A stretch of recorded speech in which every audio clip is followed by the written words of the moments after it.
Bienvenidas y bienvenidos a esta edición de Final Abierto. Tenemos una semana con mucha información.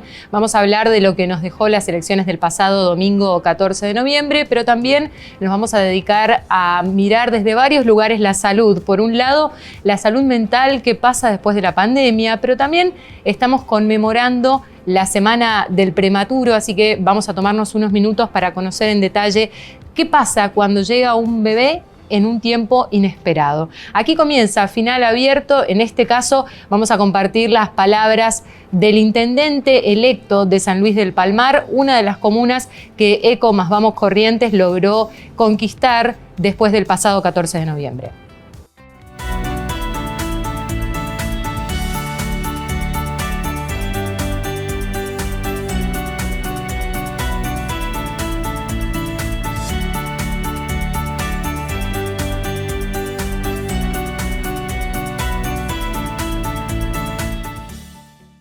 Cuando pensábamos en el 14 de noviembre decíamos que había un panorama a nivel nacional, pero también una elección que se jugaba en los 15 municipios y que ECO más Vamos Corrientes apostaba a ganarle al PJ en muchos lugares de esos 15 que estaban gobernados por el Frente de Todos. Uno de los municipios es San Luis del Palmar, ganó ECO más Vamos Corrientes de la mano de Renato Buján, que es intendente electo y nos visita hoy. ¿Cómo está? Buenas tardes, ¿qué tal? Muchísimas gracias por la invitación y bueno, acá estamos. Bueno, felicitaciones primero, gracias por venir. Usted decía, San Luis del Palmar tiene la característica que tiene mucha ruralidad dispersa, mucha gente viviendo en el ámbito rural disperso, y eso, así como fue un desafío ayer el domingo en el día eleccionario, también lo es para la gestión. ¿Cómo piensa encarar esta realidad de un San Luis que tiene una parte urbana pero tiene mucha parte rural? Yo lo venía manifestando en toda mi campaña, el hecho de la preocupación, porque yo digo que San Luis del Palmar no solamente termina en la zona urbana, sino también en la zona rural, que lamentablemente en todo este tiempo estuvo muy desatendida y bueno, es una preocupación la cual lo venía manifestando y sobre todo el diálogo con los pobladores, el hecho de qué demandas por ahí se manifiestan y yo creo que hay dos cositas que eran lo puntual, el camino y la atención médica, que son cosas que hay que preocuparse y tenerlas en cuenta. E inclusive también el hecho de que cada zona rural, nosotros tenemos 6 secciones, de las cuales una de las secciones corresponde al área de Erlisca, que es un municipio aparte. Pero el resto, sobre todo la quinta y la cuarta sección, son zonas muy lejanas a nuestro pueblo y el cual ese es el reclamo masivo. Tenemos dentro de nuestra planificación o lo que nosotros teníamos en nuestra predisposición de tomar partida en el sentido de preocuparnos y tomar hincapié en eso es el tema de delegaciones municipales. Ajá. Y en esa delegación, dos cosas decía yo siempre, el hecho que en esa delegación municipal trabaje gente de la población, los pobladores, y que tenga esa función como un mini municipio en el sentido de transferir todas las necesidades o las urgencias que por ahí se manifiestan o todos los problemitas que puedan suceder en ese lugar sean transferidos al municipio, de los cuales así como las relaciones vecinales que en un momento tuvo el municipio lamentablemente fueron desatendidas y bueno, yo creo que ayuda mucho porque es el intendente el cual recibe a través de esas relaciones vecinales o relaciones rurales, manifiestan las necesidades básicas. Sé que de un día para otro no se va a solucionar todos los problemas, pero a partir de ahí se empiezan a tratar de ir solucionando medianamente. Buján, ¿por qué cree que la gente lo eligió? Yo creo que una de las cosas se me venía manifestando es el tema del cambio. Cambio en el sentido de que sabemos que soy muy respetuoso, yo siempre dije, en esto vos necesitas de la gente te da una oportunidad, si vos no lo respondés, así como te colocaron, te bajan, o te colocaron y te sacan. Y bueno, una de las cosas que son 2 gestiones anteriores que venía manifestando el peronismo, de los cuales nos quedamos un poquito en el atraso, viendo todo lo que es el crecimiento en cuanto a poblaciones muy cercanas a nuestro pueblo, que llegó un momento que nosotros decíamos antes, nos envidiaban por San Luis el crecimiento que tenía, pero hoy toda la inversa, nosotros envidiamos a los pueblos linderos por el hecho de cómo fueron creciendo. Y una de las demandas, la obra pública, que San Luis hoy ya no es un pueblo, gracias a Dios tuvo un crecimiento muy potencial en todos los aspectos. Y bueno, y esa es una de las cosas, o sea, el asfalto, la cloaca, darle forma, urbanizarle un poco a San Luis para que empiece a tomar forma. Y bueno, la gente por ahí hoy se dio cuenta de eso. Yo manifesté y gracias a Dios agradezco y aprovecho la oportunidad para agradecer al gobernador de la provincia, Gustavo Valdés, que me dio esta posibilidad de trabajar con él y empezar sin estar en el municipio, empezar a demostrar a través de gestiones, con hechos, no con palabras, muchas cosas que nos hace falta y bueno, eso creo que dio una confianza. En esa relación de confianza y de confiar, de decirle, bueno, usted es el que va a hacer la cara de Eco Más Vamos Corrientes. ¿Qué espera de usted Eco Más Vamos Corrientes? Sería, cuando hablamos con el gobernador, lo primero siempre fue el trabajo y abrirme las puertas en cuanto a toda la infraestructura del gobierno. Y bueno, yo siempre me gustó la gestión. Y bueno, y así se empezó a generar esto. Y bueno, yo nunca tampoco tuve una forma de decir, encararle y decirle yo quiero ser el candidato. Llegó un momento que depositó en mí la confianza y bueno, yo creo que una de las cosas también que en esta oportunidad se vio, que en gestiones anteriores no se veía, en elecciones anteriores no se veía, perdón, fue el hecho de cómo congregarles a todos los demás partidos, porque realmente no tuvo muchas trabas en el sentido de lograr esto. Agradezco también al ministro Polis, que fue una herramienta muy fundamental, o una persona muy fundamental en esto, que se concretó a que se haya armado esta gran alianza y bueno, depositaron la confianza en mi candidatura y bueno, hoy creo que está demostrado el resultado. Usted decía recién que así como la gente le da el voto, si no hace lo que esperan, también les saca el voto, ¿no? Y de aquí a 4 años, ¿qué debería ver la gente que usted hizo? 2 o 3 puntos que digan, bueno, esto es lo que yo quise lograr con una primera gestión, por lo menos. Yo sé, hay cosas fundamentales, como usted lo está expresando, en el sentido de la obra pública, que es fundamental. La gente manifiesta mucho el trabajo, que es la palabrita, ese trabajo que en donde uno va, piden el trabajo. Y bueno, nosotros ya veníamos viendo, demostrando, como lo manifesté hace un ratito, el hecho de cómo a través de una gestión, cómo se puede ir logrando el trabajo. Lo hicimos a través del Ministerio de Industria, teniendo vínculos con empresas, disculpe por ahí, sí, y con Alpargatas, por ejemplo, y nosotros tenemos una cooperativa Utraza, Claro. Y bueno, siendo nexo, tuvimos la posibilidad de traer la visita de uno de los dueños de Alpargatas ahí en San Luis, llevarlos a Utraza. Hay más de 20 máquinas que son específicamente para la elaboración de productos sería en el caso de indumentarias, perdón. Y bueno, y sabiendo que Alpargatas tiene la hilandería, tiene las telas, tiene todo el producto, tiene mucho mercado con muchas empresas importantes. Y bueno, empezar a funcionar esas máquinas que va a generar fuente de trabajo. Y en este caso nosotros fuimos el nexo de que esto se logre. Yo creo que esa primera visita ahora ya se avanzó un poquito más y bueno, es buscarle la vuelta de cómo ir generando fuente de trabajo. Indirectamente también nuestra cooperativa Utraza tiene muchos pequeños talleres que por ahí necesitan el acompañamiento del Estado municipal para que eso crezca y bueno, empiece a generar más fuentes de trabajo. El trabajo es una de las cosas y la obra pública, sea el hecho de los espacios verdes, tenerlos en condiciones, el asfalto, porque yo siempre digo, hay un crecimiento potencial en cuanto a infraestructura en el parque automotor, ciclomotor, pero parece que quedamos en el mismo, como estamos dando vueltas en el mismo lugar y salimos como yo siempre digo, parece en una sola salida que tiene nuestro pueblo hoy, como una boca de embudo, como siempre lo digo, y bueno, hoy eso hay que empezar hicimos una gestión, hay una ruta provincial número 4, claro, que es una calle de Misiones, que la denominamos así. Y bueno, empezaron a través de una gestión que el gobierno provincial podía influenciar en eso y gracias a Dios en poco tiempo se empieza a asfaltar. Así que esa fue una de las cosas que la gente también valoró mucho hablando del asfalto y bueno, así, muchas cositas. Tendremos entonces las herramientas para ver luego cómo es la gestión. Muchas gracias por habernos visitado, Renato. Muchísimas gracias. Renato me dice, pero Reni, claro, lo conozco como Reni Buján. Sí, Renato, pero siempre yo.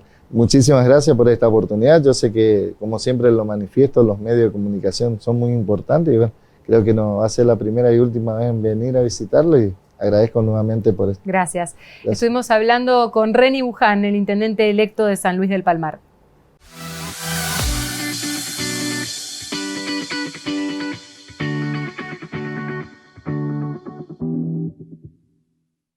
Ya llevamos más de un año de pandemia. Hay quienes dicen que esta historia terminó, hay otros que dicen que no hay que relajarse todavía, que seguimos en este camino. Y uno de los actores institucionales fundamentales de la gestión de la pandemia en la provincia fue la Facultad de Medicina, que trabajó en el comité también, pero sumando todos los recursos que posee. Por eso hoy nos acompaña el decano de la Facultad de Medicina, el doctor Omar La Rosa, para charlar acerca de esto. Doctor, gracias por venir. Muchas gracias, gracias por la invitación.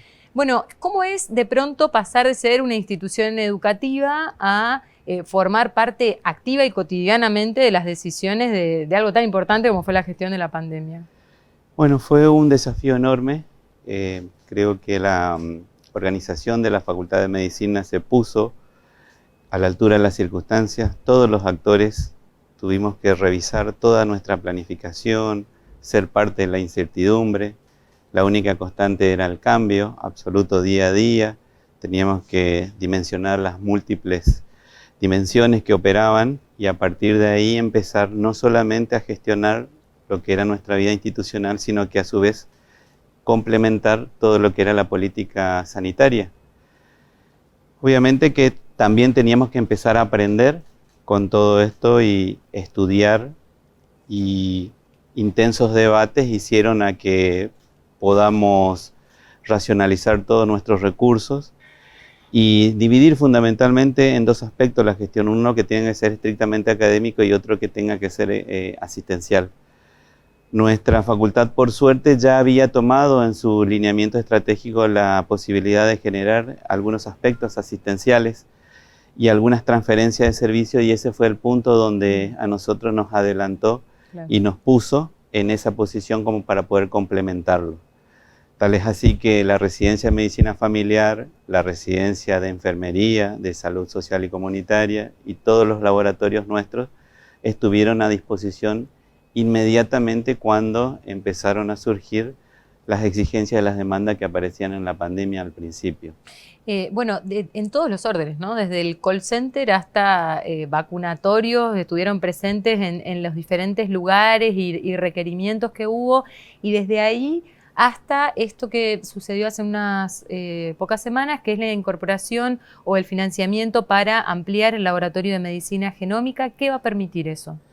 Bueno, comienzo por el tema del call center. El call center fue una decisión estratégica fundamental a la hora del ordenamiento de todo lo que tenía que ver con el sistema de aislamiento, con el sistema de seguimiento del paciente y fundamentalmente la estructura que se armó con casi 60 computadoras y todo un sistema de rastreo y de monitoreo que tenía que ver también con la definición de los protocolos, la capacitación de los estudiantes que tuvieron en su momento, la articulación con los profesionales de salud y fundamentalmente para generar el árbol epidemiológico, que fue una de las estrategias fundamentales que muchas veces de por ahí no se ve, pero es clave y fundamental determinar el árbol epidemiológico para tomar las decisiones. Esto es ver quién fue el contacto estrecho, con quién, etc. Eso implica un seguimiento y un entrenamiento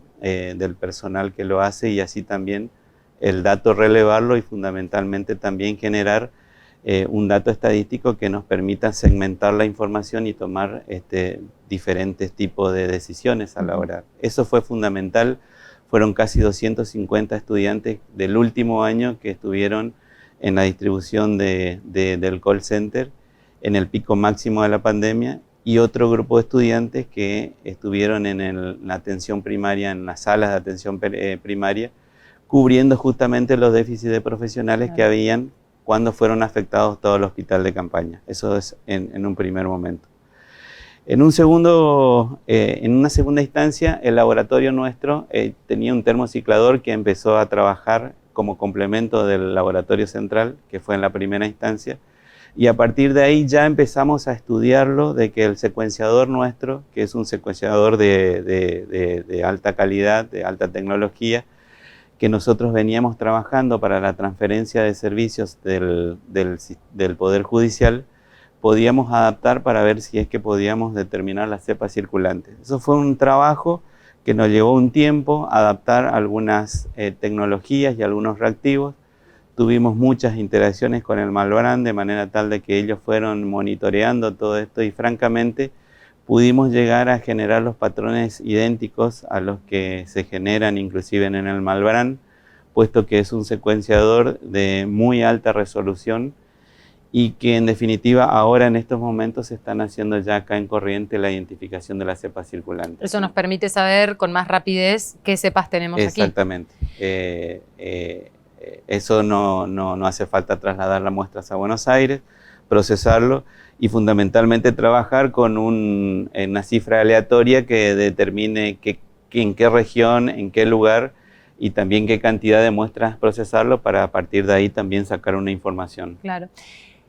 Pensando en la pandemia, en todo lo que significó, ¿no?, para todos esta situación, ¿cómo se repiensa, si es que lo hacen, el concepto de salud ya en una facultad que venía incorporando otras miradas a la salud, como la formación en payamédicos, por ejemplo, ¿no?, por decir algo? Pero digo, ¿cómo se piensan hoy ustedes como, de alguna manera, los gestores de la salud? Bien.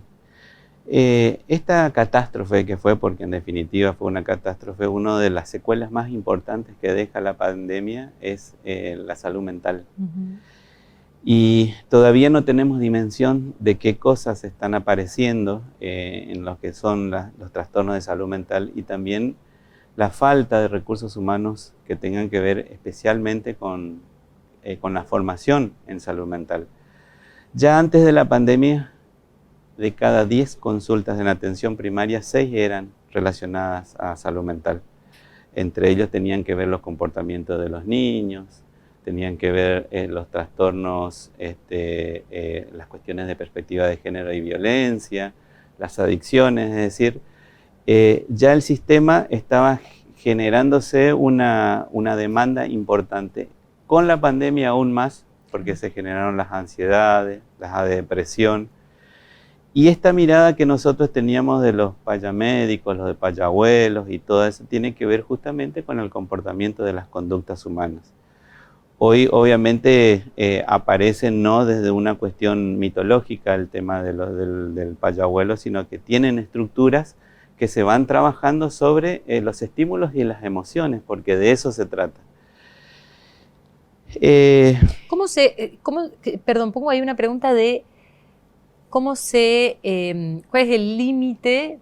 Porque hay mucho discurso pseudocientífico también que habla del manejo de las emociones, que si lo crees, lo creás, y digamos, ¿cuál es esa delgada línea que separa una cosa de la otra? Bueno, las neurociencias es una rama que ha tenido en estos últimos años un enorme avance porque estudia el cerebro y casi todos los órganos en su tiempo fueron como décadas o etapas que han sido conocimiento superlativo, el corazón, el sistema nervioso y así sucesivamente. Y ahora estamos abocados al cerebro. El cerebro es lo que maneja, controla absolutamente todo, desde las emociones, desde las reacciones orgánicas, la regulación de las hormonas.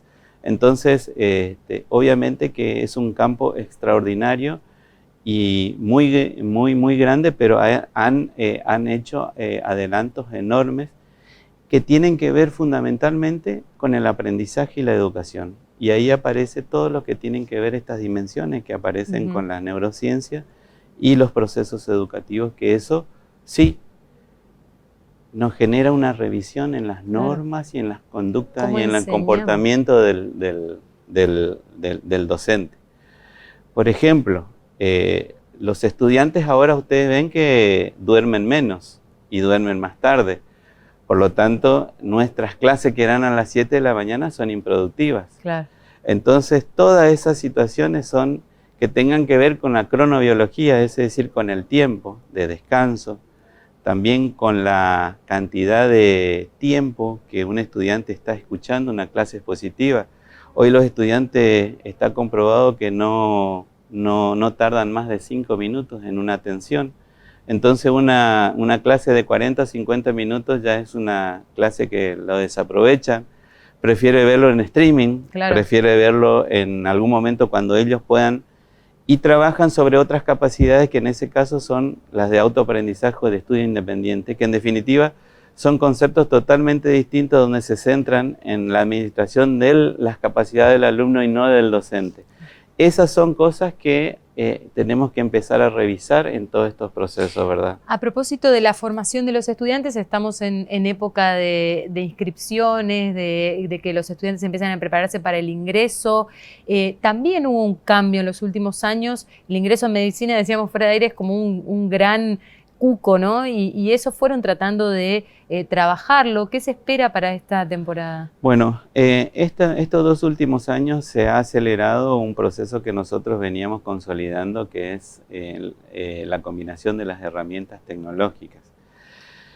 Al principio, siempre, tanto por el modelo del nivel medio como también el modelo tradicional, las tecnologías no eran una herramienta sensible para los estudiantes y para los docentes.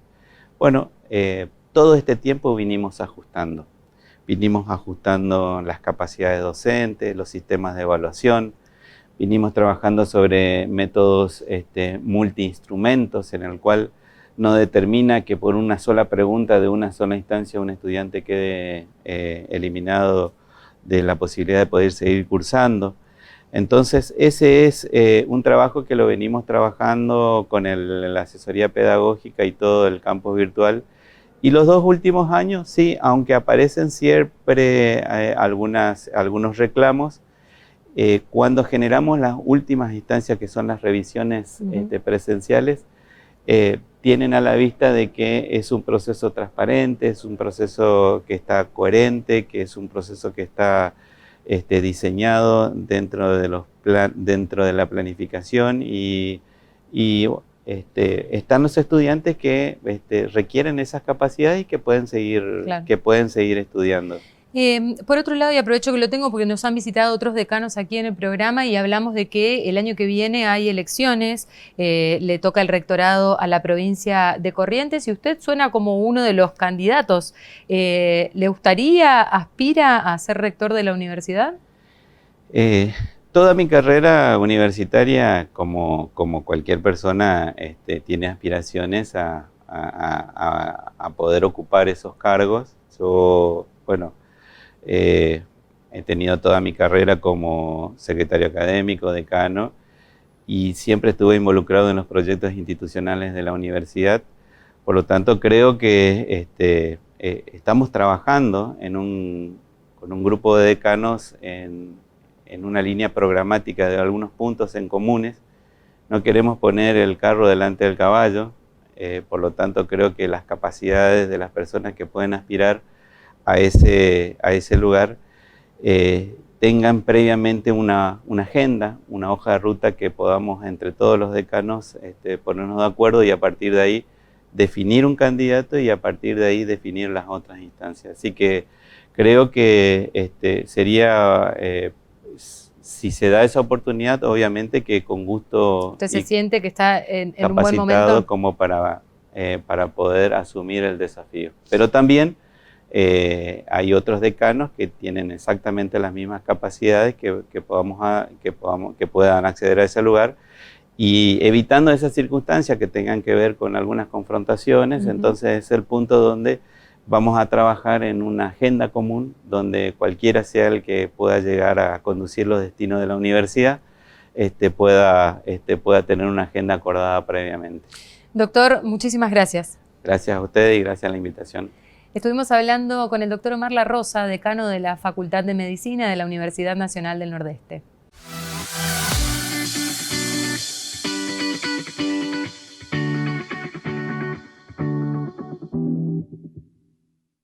Y se fue el tercer turno electoral en todo el país, en Corrientes, el tercero en realidad, el segundo a nivel nacional. El domingo pasado fuimos a las elecciones generales legislativas y vamos a tratar de desandar un poquito los resultados. Para eso está con nosotros Juan Manuel Laprovita. ¿Cómo estás, Juan Manuel?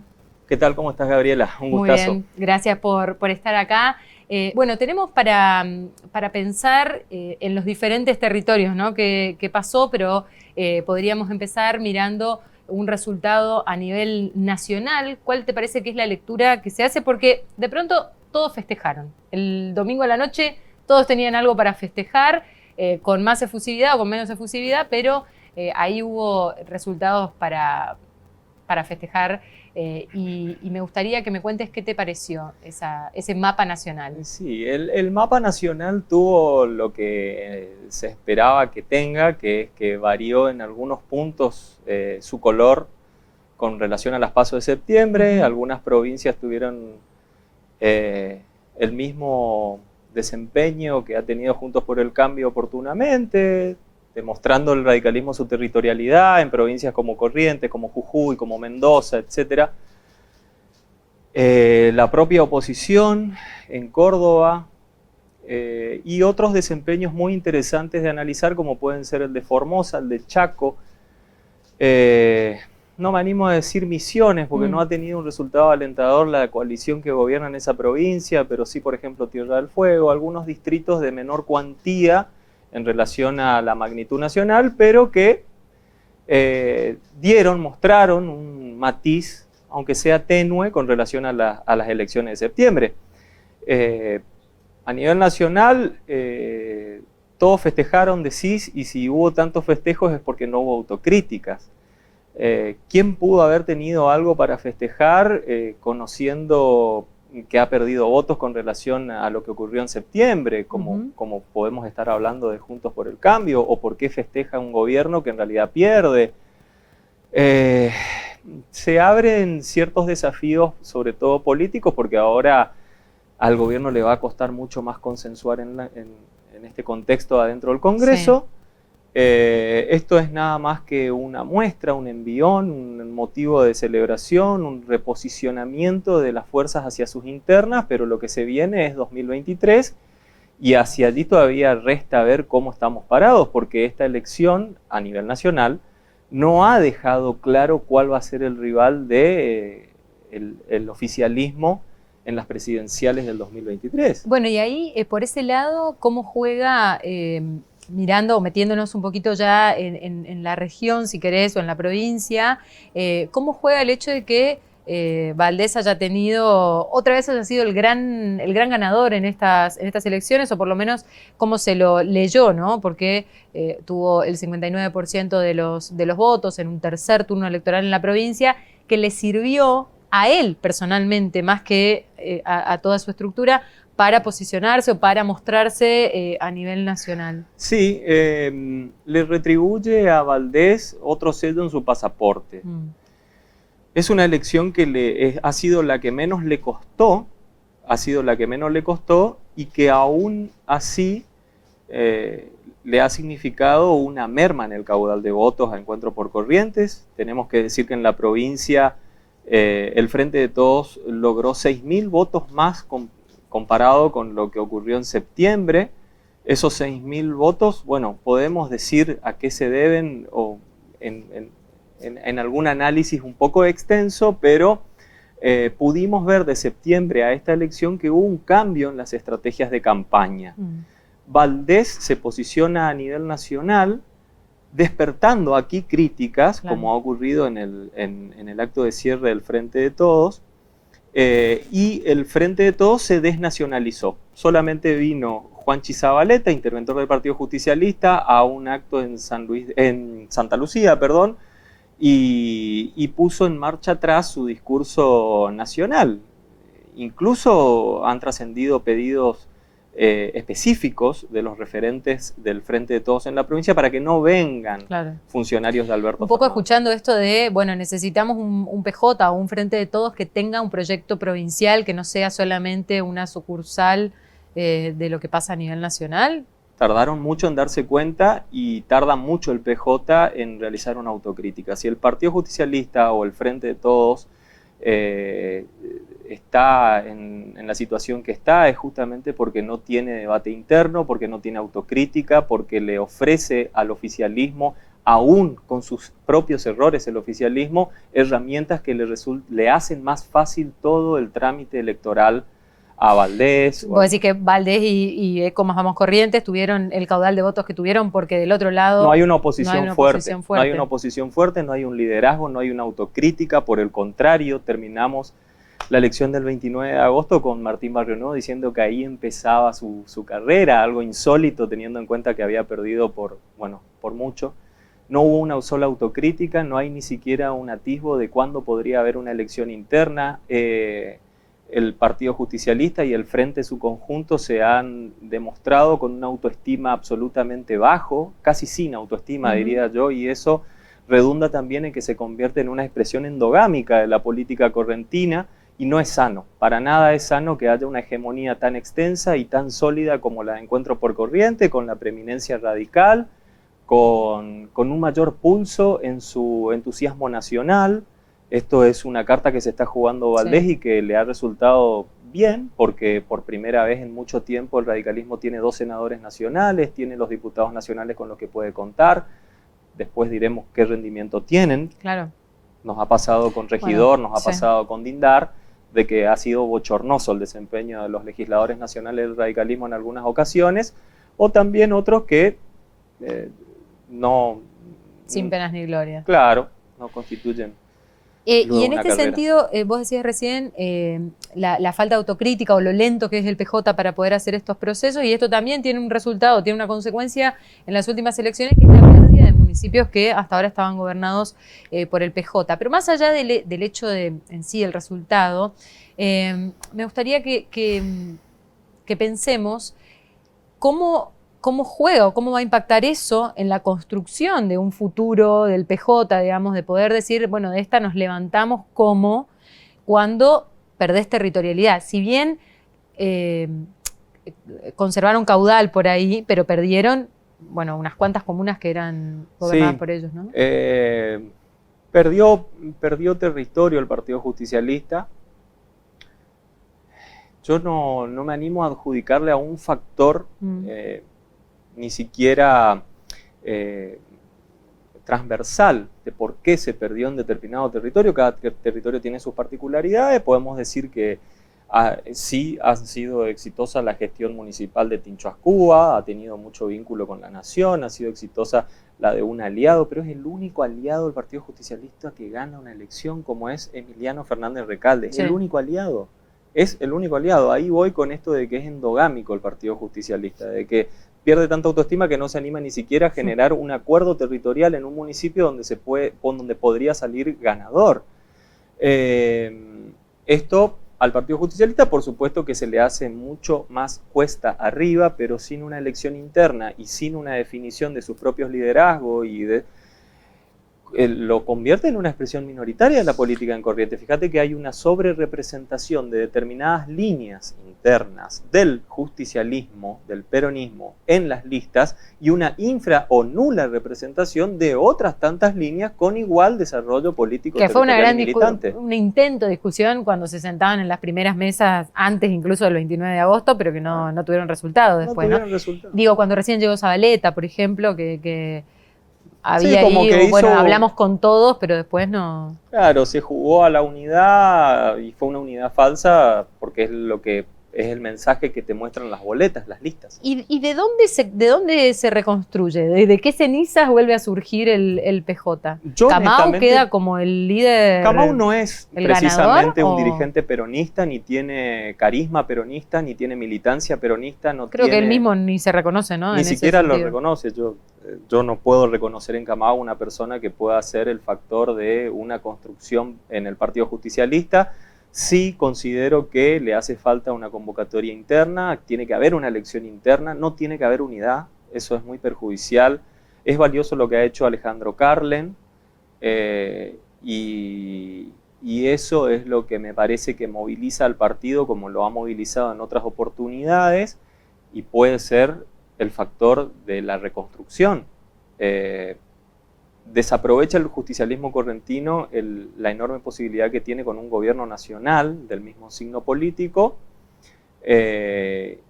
o definitivamente, cosa que no está claro porque no hay discusión interna, porque no está funcionando ningún órgano interno del Partido Justicialista, desea jugar a la oposición, algo que no está claro dicho de frente a la sociedad, dicho Claro. de frente a sus votantes, no está claro, no se comunica. Por último, la gran pregunta es, bueno, ¿qué va a pasar después del 10 de diciembre en la Argentina? Si solo va a haber palos en la rueda para gobernar, si va a haber un gran acuerdo político, si hay que superar este esquema o este modelo de confrontación para poder pensar en una nueva manera de mirar los gobiernos. ¿Qué esperás de diciembre? Yo entiendo que después de diciembre se va a intensificar lo que hemos visto hasta este momento. Va a ser una campaña larga, va a ser una campaña de un año, va a ser una campaña en la que se van a jugar. Va a haber muchas definiciones en la interna de Juntos por el Cambio. No sabemos qué quiere hacer Macri, que aparece, que lo ponen atrás en el escenario. No sabemos qué puede hacer Bullrich, que no la dejaron ni siquiera ser candidata en su distrito. No sabemos qué puede hacer un Rodríguez Larreta. Estamos hablando de que hay aliados en las provincias que están pidiendo un lugar importante, como el propio Valdés. Y esa convulsión interna que va a tener Juntos por el Cambio de aquí en adelante hasta una definición de lo que puede hacer el 2023, hace que el gobierno pueda, o me parece que puede, medir los tiempos, controlar, ver qué ocurre para actuar. ¿Con o sin Congreso? Sin Congreso también se gobierna. Sin Congreso también se gobierna. Miremos Macri, que ha determinado ministros de la Corte Suprema de Justicia de la Nación por decreto, digamos. O sea, con o sin Congreso se gobierna. Y eso representa para el gobierno de la Nación algo que no le debe generar mucha mortificación. Es decir, si el gobierno apuesta a continuar y desarrollar realmente un plan de gobierno que no lo pudo hacer pandemia mediante, debería jugar más a lo que juega Juntos por el Cambio, que es a la política. Claro. Es jugar a la política, hacer política mientras lleva adelante un gobierno que creo que puede pasar mejores tiempos que los que pasó hasta este momento con la pandemia y con la crisis. Gracias. No, por favor, gracias a ustedes. Estuvimos charlando con Juan Manuel Laprovita acerca de las elecciones y lo que se viene de aquí en adelante en la política.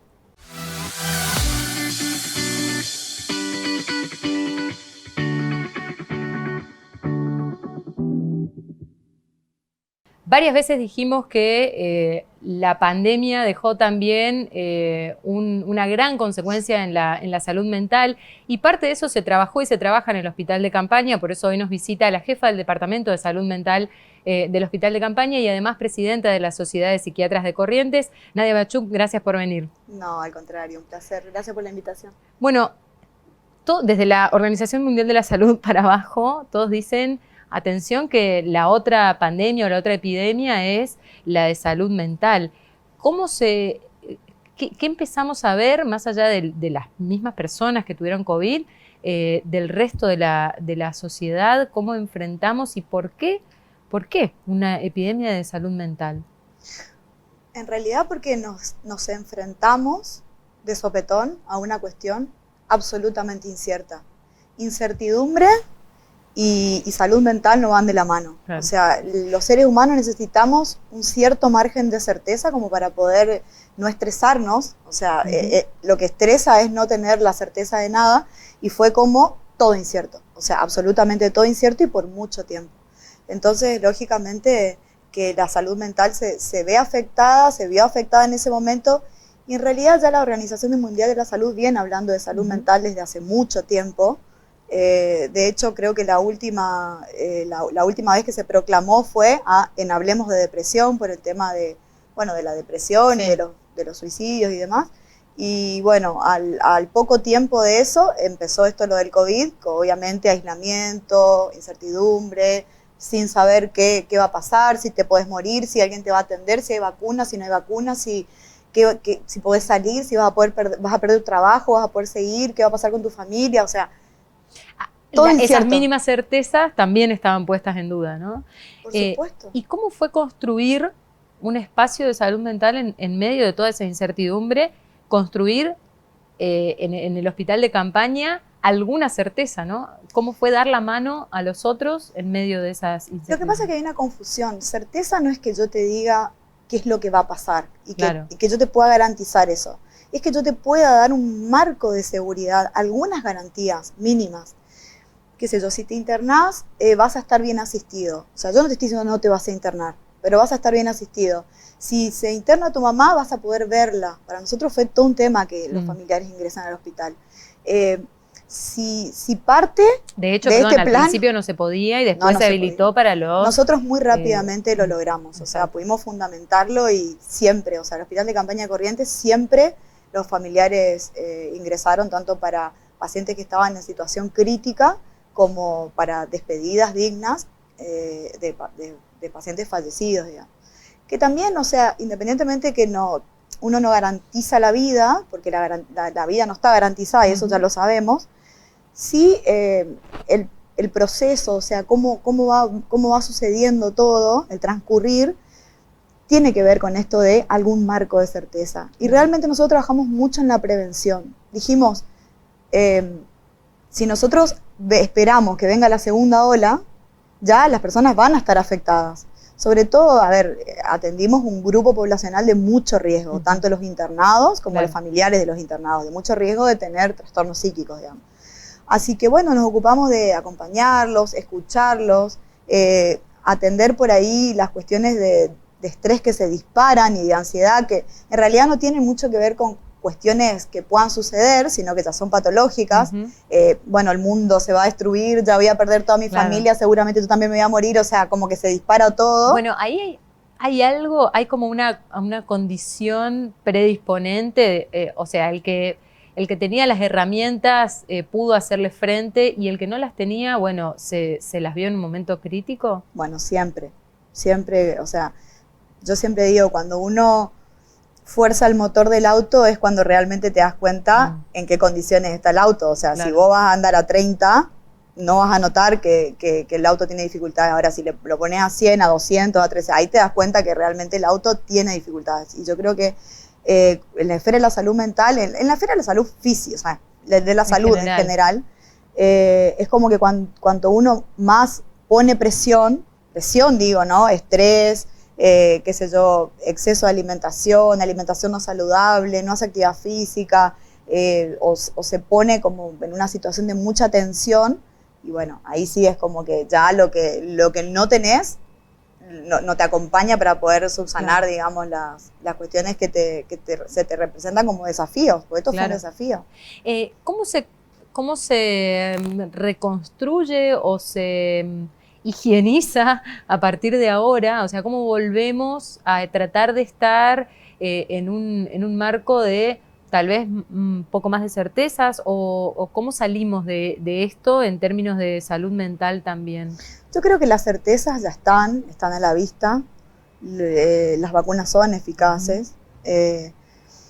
A ver, nos dimos cuenta que las personas que se murieron o que tuvieron alguna dificultad física por el COVID tenían que tener, no es una cosa mágica, o sea, ¿qué pasa? Que esto, que lo otro, conocemos mucho y yo creo que hay mucha certeza, la gente puede salir, ya puede salir sin barbijo, sabe cómo cuidarse, o sea, me parece que estamos hoy en otra situación diferente y que lo que quedó, digamos, tiene que ver con la población vulnerable, digamos, la gente que ya tenía, como decías hoy vos, predisposición a desarrollar algún tipo de trastorno psíquico, digamos, que no quiere decir locura, quiere decir trastorno de pánico, insomnio, depresión, o sea, no necesariamente, no estamos hablando de que una persona se vuelva loca, digamos.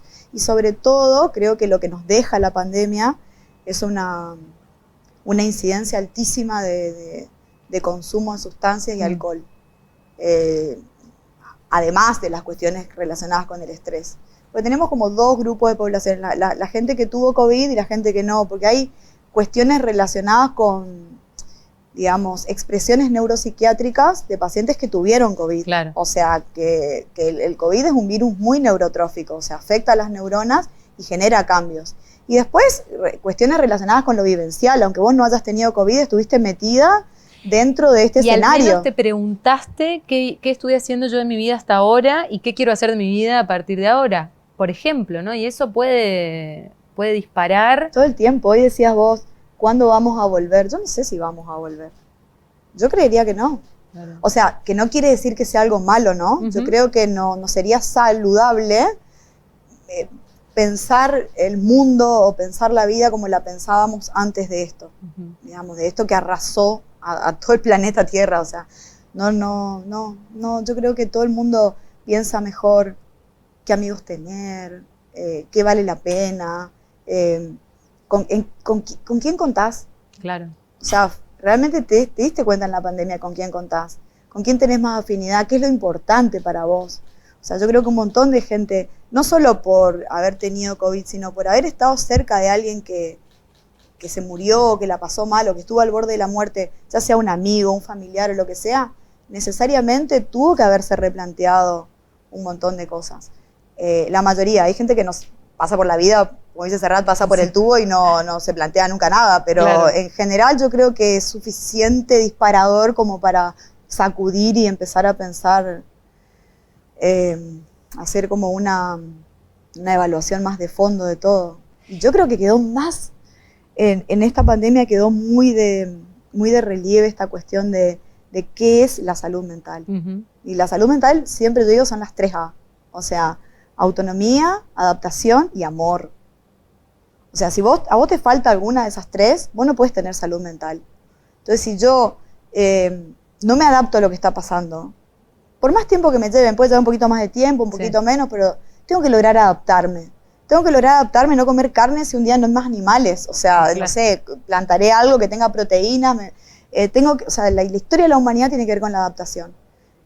Con la autonomía, o sea, ¿qué tipo de salud mental voy a tener yo si estoy dependiendo constantemente de otros para ser feliz, para desarrollarme, para lograr mis metas? No tiene que ver con ser egoísta necesariamente, o sí un poco tal vez, pero tiene que ver con otra cosa. A ver, egoísta desde el lugar, hay 2 palabras que circulan, hay 3 en realidad, que para mí hay que derribarlas.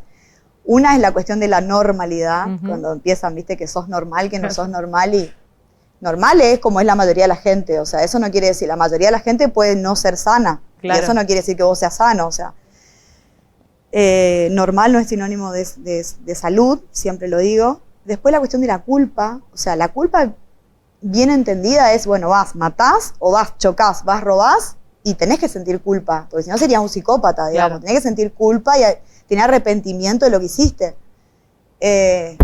Pero tener culpa por qué sé yo, dejo a mis hijos y me voy de viaje. No implica que tenga que tener culpa. No es un delito. Claro, no es un delito, o sea, no cometiste un error. O qué sé yo, me voy al gimnasio y en vez de, no sé, cenar o hacer tal trabajo. O sea, son cuestiones que no, pero bueno, son entendidas como culpa. Y la cuestión del egoísmo que decías vos recién, no sé, yo creo que si es entendido como pienso solo en mí, sí, es patológico, digamos. Claro. Pero si yo logro tener autonomía, bienestar, o sea, lograr sentirme bien sin dañar al otro, y sobre todo la otra A, que es amor, teniendo la capacidad de amar, que para tener la capacidad de amar tenés que ser empático, o sea, tenés que tener una mínima noción de lo que siente el otro, y de poder sintonizar con eso y asistirlos desde ese lugar. Si no tenés amor, no puedes tener empatía. O sea, son como las 3 cuestiones. Y siempre como que resalto la cuestión de la autonomía, porque no ser un problema para el otro es un gran gesto de amor. Claro. O sea, que alguien no se preocupe, o sea, que tu hijo, tu mamá, tus amigas no digan, ay, ¿qué le pasará? ¿Por qué está así? ¿Por qué no sale? ¿Por qué no se baña? ¿Por qué no va a trabajar? ¿Por qué? ¿Entendés? Yo no digo que uno lo pueda hacer, pero es un desafío lograrlo. Lograr llevar tranquilidad a todas las personas que nos rodean. Nadie, por último, pensando justamente en estas 3A, ¿qué hicimos en esta pandemia y qué hacemos con los niños y las niñas?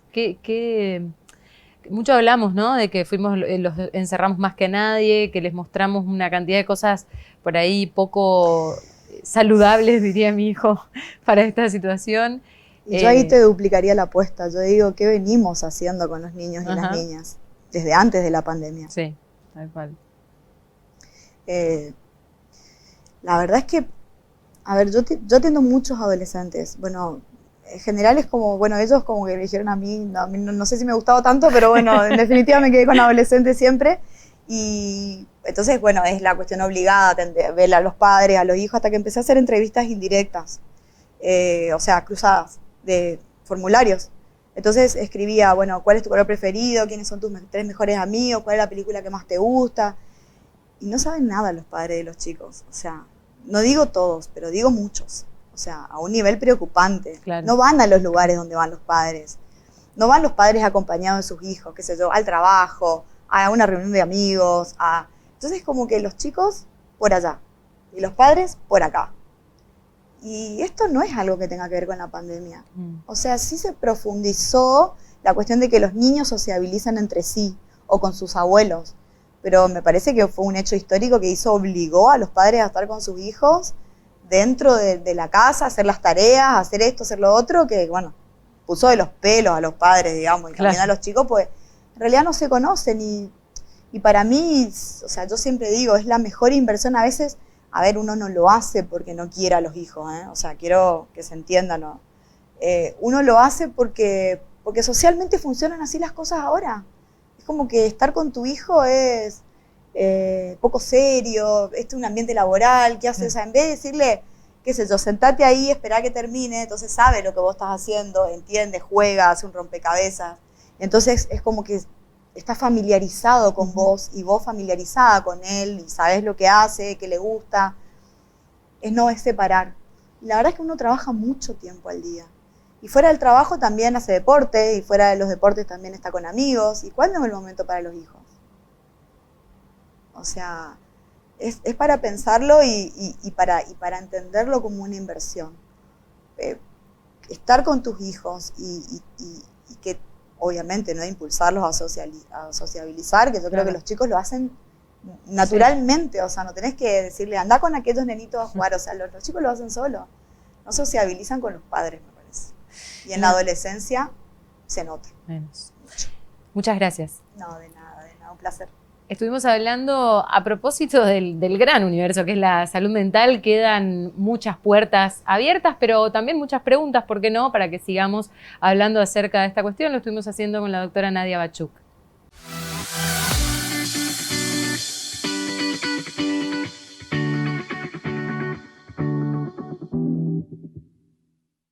Estamos conmemorando la Semana del Prematuro, por eso nos visita la doctora Liliana Méndez Gallino, que es la directora ejecutiva del Hospital Eloísa Torrent de Vidal, para charlar justamente acerca de este tema. ¿Cómo está, doctora? Gracias por venir.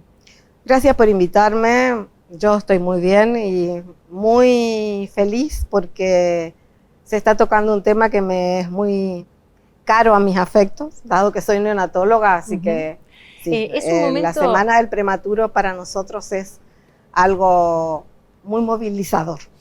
Uno cuando cursa un embarazo, cuando se planea, se espera la llegada de un nuevo integrante a la familia, en realidad no siempre están los planes que nazca antes de tiempo, ¿no? En general no, por lo tanto el prematuro es algo que a veces no se espera. ¿Y cómo se lo recibe cuando viene o cuando llega un bebé antes del tiempo esperado? Bueno, en realidad siempre es una sorpresa, es una fecha incierta y obviamente desestabiliza mucho a la pareja y a la familia. Sobre todo porque el nacimiento prematuro tiene diferentes aristas dependiendo del tiempo que haya transcurrido entre su concepción y el momento preciso de su nacimiento. Cuanto más pequeñín es, más sorpresa es y más trabajo genera. Tratar de que pueda adaptarse a estar fuera de la panza de la mamá. Obviamente que cuanto más cercano al término el bebé, es un bebito que ya viene como más armado para estar fuera del antro materno. Así que, bueno, las condiciones del nacimiento prematuro tienen que ver básicamente con que nazcan en una institución que esté capacitada y con toda la tecnología que requiere el manejo de un niño prematuro. Cuanto más prematuro, más compleja es la necesidad de contar con un equipo de profesionales que puedan manejar alta tecnología y que además estén acostumbrados a trabajar en equipo.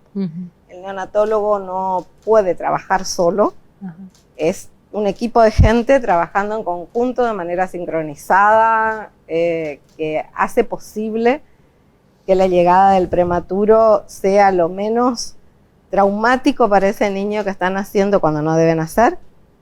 Y obviamente tratar de lograr emular de alguna manera cómo debería seguir su crecimiento y desarrollo, si bien no en el lugar ideal, que sería dentro del útero materno, hacer afuera lo mejor que podemos con la tecnología que tenemos, para tratar de que todo su crecimiento y desarrollo sea lo más cercano a la normalidad posible. Técnicamente, ¿cómo se define un prematuro? ¿Cuando nace antes o en qué semana, en qué tiempo? Se define prematurez a todo niño que nace antes de las 37 semanas de gestación. Ajá. Ya que el término va entre 37 a 42 semanas. Así que si nace 36 semanas, 6 es un prematuro. Es un prematuro. Doctora, y bueno, hasta acá era el antes, ¿no? Pero, ¿qué pasa? ¿Cuánto condiciona, suponiendo que medianamente logra salir de la crisis del nacimiento, el prematuro, cuánto condiciona después el desarrollo? ¿Qué sé yo? Cuando entran al jardín, digamos, una ficha te pregunta si es prematuro, cuando vas al dentista si fue prematuro, cuando vas al oculista si fue prematuro. ¿Por qué tanta pesquisa sobre si fue prematuro? La prematurez es una condición que generalmente no termina con la vida del niño al momento de nacer. El prematuro nace vivo, mayoritariamente, dependiendo de cuánto tiempo tuvo como para nacer. Lo que pasa es que enfrenta tantas dificultades estando afuera, que ese niño tiene complicaciones inherentes a la prematurez. ¿Cuáles son esas complicaciones? Puede quedar con secuelas pulmonares, o sea que tenga que usar oxígeno mucho tiempo después de salir de la neonatología, incluso en su domicilio y por tiempo indeterminado, o sea, con lo que se llama displasia broncopulmonar. El niño puede tener alteraciones en la retina, con lo cual puede quedar ciego. De hecho, es la primera causa de ceguera en la infancia, el nacer prematuro. El niño puede tener problemas sensoriales, por ejemplo, no escuchar, a causa de ser prematuro, o sea, tanto ciego como sordo. Puede tener problemas motores, donde quedan contracturas musculares que le impiden tener una marcha adecuada. Ustedes habrán visto muchos chicos con dificultades bastante importantes y que ustedes saben que hay formas de tratarlas, con el Botox es uno de ellos. Ese caso no es tan estético como nosotras. Y por último, también hay secuelas cognitivas, teniendo en cuenta que el cerebro también se tiene que ir formando en ambientes adecuados y con la energía que le brinda el oxígeno y la glucosa adecuadas. Si alguna de estas cosas fallan o se produce algún tipo de hemorragia durante este periodo de transición a la vida extrauterina, y pueden quedar lesiones permanentes a nivel cerebral. O sea, infinidad de problemas, lo que genera lo que hoy ansiamos tanto. Abogamos en realidad, más que queremos y ansiamos, deseamos que las autoridades nos escuchen. Nos ha escuchado la senadora Pérez Duarte y está elaborando un proyecto de ley sobre lo que es el consultorio de seguimiento del recién nacido alto riesgo. Este es un consultorio que debería estar disponible no solo para el prematuro, sino para todo niño que han requerido internación en neonatología, porque la internación en neo genera todas estas dificultades de daño que hay que ir pesquisando, y además de pesquisarlos, de ser posible, ir rehabilitando y si se puede, tratando.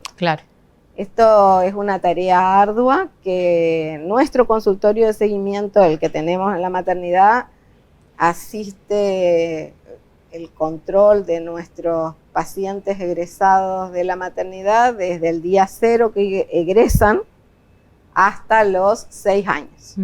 Ese es el tiempo que nuestro consultorio hace el seguimiento de estos chicos, justamente para poder pesquisar, bueno, todos los que mencioné, pero sobre todo los problemas cognitivos que se dan al ingreso escolar y que pueden dificultar la adaptación del chico a su escolaridad, ¿no? Doctora, muchísimas gracias por habernos visitado y compartido la información. Gracias a ustedes. Estuvimos hablando a propósito de la semana del prematuro, cómo esa condición inesperada en la que puede nacer un bebé está dada por factores anteriores, pero también con consecuencias posteriores a ese nacimiento.